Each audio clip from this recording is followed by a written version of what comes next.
Some of you, you are taking too much time trying to convince people to love you that do not matter. Some of you are taking way too much time tolerating and trying to get people engaged that don't matter, that don't care, that are never ever gonna help you get into your destiny.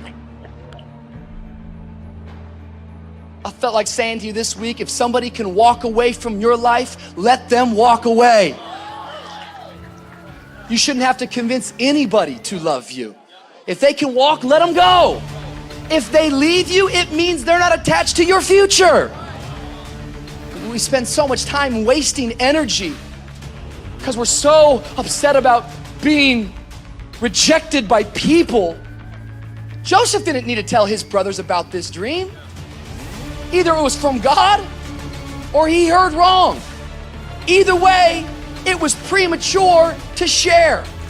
And I watch Christian after Christian get excited because they go into their prayer closet and God starts to give them a dream, and before it's ready, they step out of that prayer closet and they look at people, and people try to set them in their place, and then they feel rejected and they quit.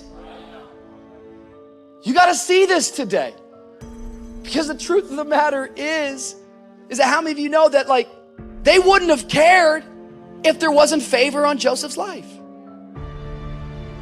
Like, how many of you know, like the reason why they were getting upset, the reason why they were getting irritated was because they were jealous of what was on his life. What if I told you that some of the rejection you have been facing in your life, it's because people are jealous of what's on your life? What if I told you that the rejection is simply an indication that you got favor on your life? God is getting ready to do something in your life. You just got to understand there's more to know. Come on, somebody. There's more to know. There is more to know. Yet this stuff preaches easy, but it's difficult to live out.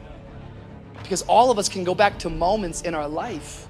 Some of you can go right back to your childhood. You're a 40-year-old man, but you still have a moment in your childhood where somebody said something, somebody did something, an event, a circumstance took place, and you dealt with rejection, and it has marked you.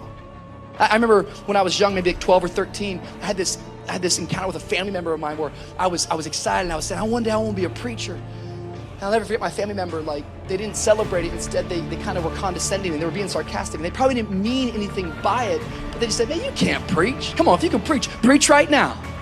I was like, well, I haven't prepared yet. See, you got to make sure that when rejection hits you, you don't let it get in you. Because there's no escaping rejection. There's no escaping hearing the word no. If you're gonna actually live your life to do something bigger than yourself, you should get used to hearing no, but you shouldn't let no stop you. It can hit you, but don't let it get in you. I remember an old parable that a preacher used to share. It's about two brothers who grew up in a home, and their dad was an alcoholic and he was abusive. And the two brothers, they both grew up, and one brother, he grew up to be an alcoholic and an abuser himself, while the other brother, he abstained from alcohol and became a very moral man, a very good man, and accomplished many great things. They were both asked the same question: how did you end up the way that you are? And they both gave the same answer: given who my dad was, how could I not? Two guys in the same home with the same experience, yet one guy decided, I'm not gonna let this thing get in me, while another man let it absolutely define him. I don't know what's gonna happen to you in life, and you can't dictate that, and you can't control that. All you get to control is how you respond to what happens to you in life.